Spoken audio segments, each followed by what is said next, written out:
پاکستان کے علاوہ ہماری کوئی شناخت نہیں، پاکستان کے روشن اور مستحکم مستقبل پر کامل یقین ہے۔ Army chief general Syed Asim Munir کا کراچی میں بزنس کمیونٹی سے خطاب، کہا مایوسی مسلمان کے لیے حرام ہے۔ 1 سال پہلے چاہے مایوسی کے بادلات چھڑ چکے، معیشت کے تمام اشاریے مثبت ہیں۔ مایوسی پھیلانے اور دیوالیے کی باتیں کرنے والے لوگ آج کدھر ہیں؟ کیا ان کو جواب دہ نہیں ٹھہرانا چاہیے؟ کوئی چیز بشمول سیاست ملک سے مقدم نہیں، ذاتی مفاد پر پاکستان کو ترجیح دینی چاہیے۔ Army chief general Asim Munir نے کہا جتنی بھی مشکلات ہوں، اگر ہم سب مل کر کھڑے ہو جائیں تو کوئی کچھ نہیں بگاڑ سکتا۔ غیر قانونی کاروبار کرنے والے ہی دہشت گردی کی پشت پناہی کرتے ہیں۔ آرمی چیف نے بزنس کمیونٹی سے کہا آپ اپنا پیسہ پاکستان لائیں، عوام بھی کمائے اور ملک بھی ترقی کرے۔ صرف پاکستانی ہی بیل آؤٹ کے ذریعے معاشی استحکام لا سکتے ہیں۔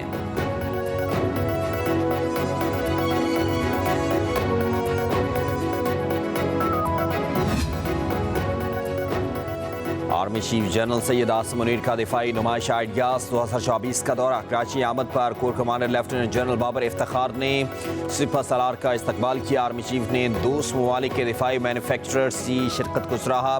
اس پر کے مطابق آرمی چیف نے تقریب میں موجود غیر ملکی فوجی حکام اور دفاعی مندوبین کے ساتھ بات چیت بھی کی۔ دفاعی نمائش میں 333 بین الاقوامی اور 224 مقامی کمپنیوں نے حصہ لیا۔ نمائش 22 نومبر تک جاری رہے گی۔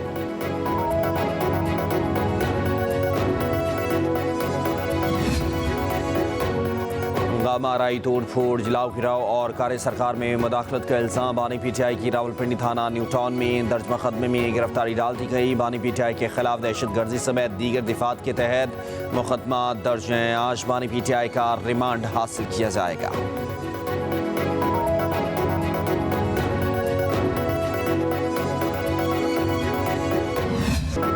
توشہ خانہ 2 کیس میں بانی پی ٹی آئی کی ضمانت منظور کر لی گئی۔ اسلام آباد ہائی کورٹ کا بانی پی ٹی آئی کو رہا کرنے کا حکم۔ عدالت کی 10-10 لاکھ روپے کے ضمانتی مشلکے جمع کروانے کی ہدایت۔ جسٹس میاں گل حسن اورنگزیب نے پروسیکیوٹر اور وکلا کے دلائل مکمل ہونے پر فیصلہ سنایا۔ عدالت کا ضمانت کے بعد بانی پی ٹی آئی کو ٹرائل کورٹ میں پیش ہونے کا حکم۔ ریمارکس دیے ٹرائل کے دوران عدالت سے تعاون نہ کیا تو ضمانت واپس ہو سکتی ہے۔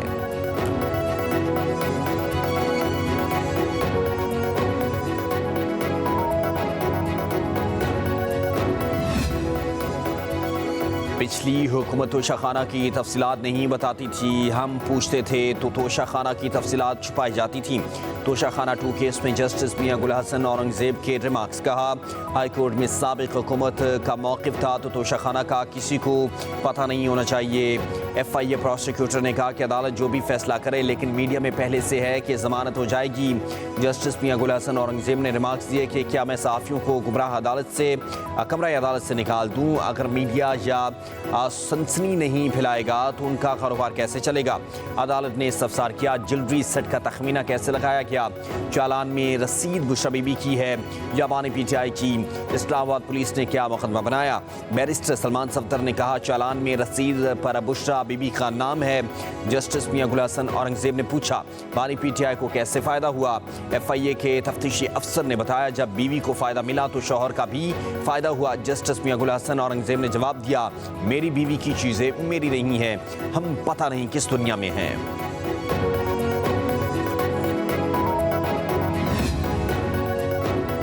وزیر اعلیٰ کے پی کی اڈیالہ جیل میں بانی پی ٹی آئی سے ملاقات۔ 24 نومبر کو احتجاج اور حکومت کے ساتھ مذاکرات پر مشاورت۔ پی ٹی آئی کے حکومتی شخصیات سے پس پردہ رابطے۔ 3 رکنی وفد کی اسپیکر قومی اسمبلی سے ملاقات۔ ایاز صادق سے ثالث کا کردار ادا کرنے کی درخواست۔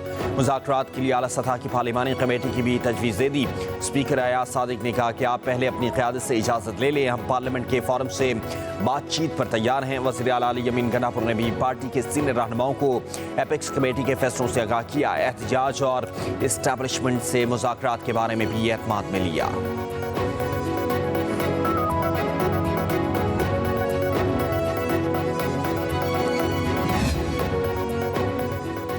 پاکستان تحریک انصاف کی 24 نومبر کو احتجاج کی کال۔ اسلام آباد میں رینجرز اور ایف سی کو خصوصی اختیارات تفویض کر دیے گئے۔ امن برقرار رکھنے کے لیے پولیس کی معاونت کریں گے۔ وزارت داخلہ نے چیف کمشنر اسلام آباد کی سمری پر منظوری دے دی۔ اسلام آباد پولیس نے پنجاب اور سندھ پولیس سے بھی مدد مانگ لی۔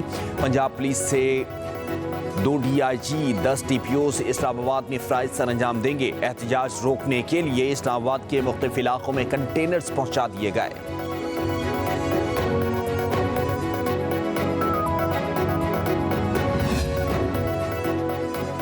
پی ٹی آئی کی حکومت جب سے گئی بانی نے قومی ایشوز پر بات نہیں کی۔ وزیر دفاع خواجہ آصف کی پبلک نیوز کے پروگرام پاکستان فرنٹ میں گفتگو، کہا 9 مئی کوئی سیاسی سرگرمی نہیں بلکہ کھلی بغاوت تھی۔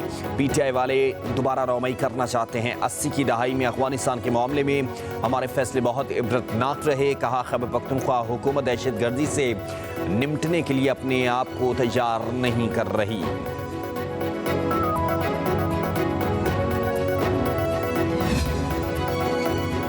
پی ٹی آئی کی احتجاج کی کال کا یہ مناسب وقت نہیں، پی ٹی آئی کو پکا ہاتھ ڈالنا چاہیے۔ مولانا فضل الرحمان کہتے ہیں پی ٹی آئی کو جلد سے جلوس اور مظاہروں کا حق ہے، مگر نہیں انہیں حکمت عملی بہتر کرنے کی ضرورت ہے۔ سیاسی جماعتوں کے آپس میں اختلافات ہوتے ہیں، ہماری پی ٹی آئی کے ساتھ تلخی تھی، اب ہم نرمی کی طرف آ رہے ہیں۔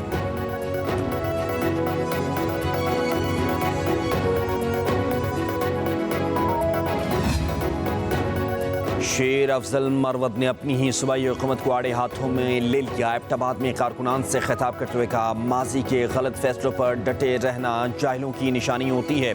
کارکردگی کی بنیاد پر ووٹ ملتا تو خیبر پختونخوا میں پی ٹی آئی کی حکومت نہ بنتی۔ پسماندگی کو ترقی اور دھوکے کو حقیقت نہیں کہہ سکتے، کہا ماضی میں ناکامیاں رہی ہیں تو انہیں تسلیم کرنا ہوگا۔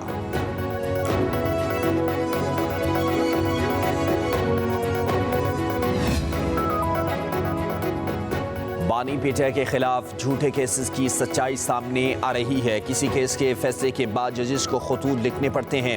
مرکزی سیکرٹری اطلاعات پی ٹی آئی شیخ وقاص کی پریس کانفرنس، کہا 24 نومبر کو احتجاج ضرور ہوگا، کارکنان کو گرفتار کیا جا رہا ہے، لوگوں نے خوف کے بت توڑ دیے، کہا بیوی کا اپنے شوہر کی رہائی کے لیے احتجاج کرنا سیاست نہیں ہے۔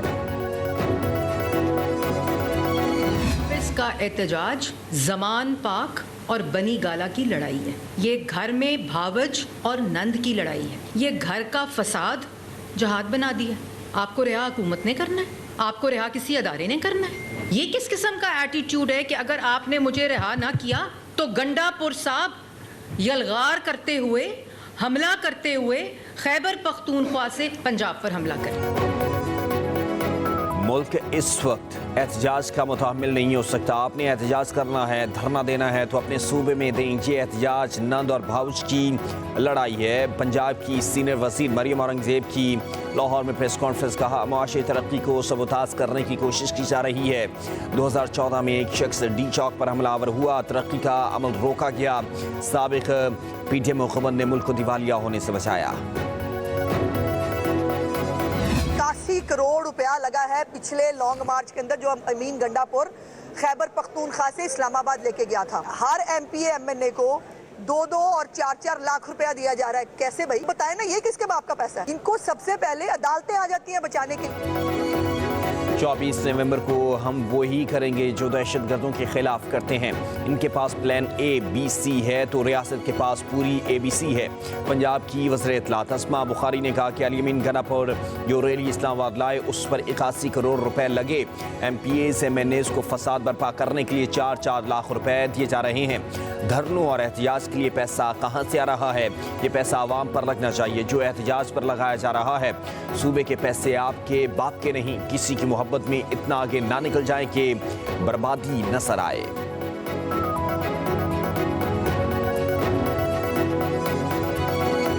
کچھ لوگوں نے، وہ بیمار ذہن لوگوں نے اپنے مفاد کے لیے لوگوں کو وہ غلط چیز ہاتھ میں دے دیے۔ ہمارے ابھی بھی کوشش یہ ہوگی کہ وہ چیزیں لوگوں کے لیے بحال ہوں، بچوں کے لیے بحال ہوں، اور بچوں سے میری گزارش ہوگی کہ آپ نے فوکس کرنا ہے اپنی پڑھائی میں، اپنی تعلیمات میں، اپنی انٹرٹینمنٹ پہ آپ کریں فوکس۔ پروٹیسٹ کرنے کا مقصد قطعاً نہیں ہے کہ میں ریڈیو پاکستان پشاور کی بلڈنگ جلا کے پروٹیسٹ کروں۔ پروٹیسٹ کرنے کا مقصد قطعاً نہیں ہے کہ میں پی ٹی وی پہ حملہ کر کے پروٹیسٹ کروں۔ پروٹیسٹ کرنے کا مقصد قطعاً نہیں ہے کہ میں پارلیمنٹ پہ حملہ کر کے پروٹیسٹ کروں۔ احتجاج کی آڑ میں اپنے گھروں کو آگ نہ لگائیں. آپ گن پوائنٹ پر حکومتوں کو یرغمال نہیں بنا سکتے. چند لوگ سیاست کو آلودہ کرتے ہیں. طلبہ کو سیاست میں آنا چاہیے. سندھ کے سینئر وزیر شرجیل انعام میمن کی حیدرآباد میں پریس کانفرنس. کہا دنیا نوجوانوں کے آئیڈیاز سے مسائل حل کر رہی ہے. نوجوان نسل کی حوصلہ افزائی ضرورت بن چکی. نوجوان بڑے سائنٹسٹ بنے. ہم انہیں پاکستان کا ایلان مسک بنائیں گے. مزید بولے منشیات کے خلاف حکومت سندھ نے جہاد شروع کر رکھا ہے. یہ جہاد جاری رہے گا. کراچی میں غیر قانونی بس اڈے ختم کر دیے. زمینوں پر قبضے بھی ختم کرا رہے ہیں.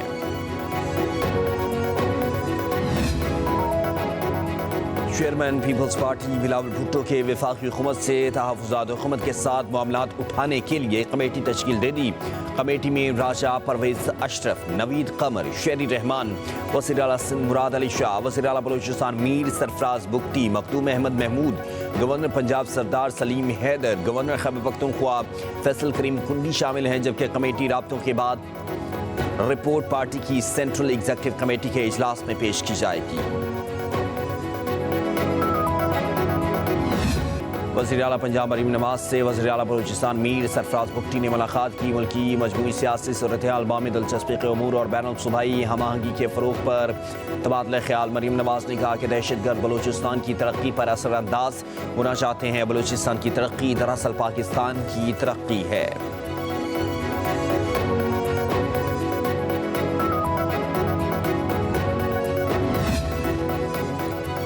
وی پی این کو غیر شرعی یا ناجائز نہیں کہا. جاری کرتا بیان میں ٹائپنگ کی غلطی ہوئی ہے. علامہ راغب نعیمی کی وضاحت. میڈیا سے گفتگو کرتے ہوئے کہا اسلامی نظریاتی کونسل کا کام کرنے کا خاص طریقہ کار ہے. سوشل میڈیا خیالات اور اظہار رائے کا مؤثر ذریعہ ہے. سوشل میڈیا کو فرقہ واریت یا توہین مذہب کے لیے استعمال نہیں کیا جانا چاہیے.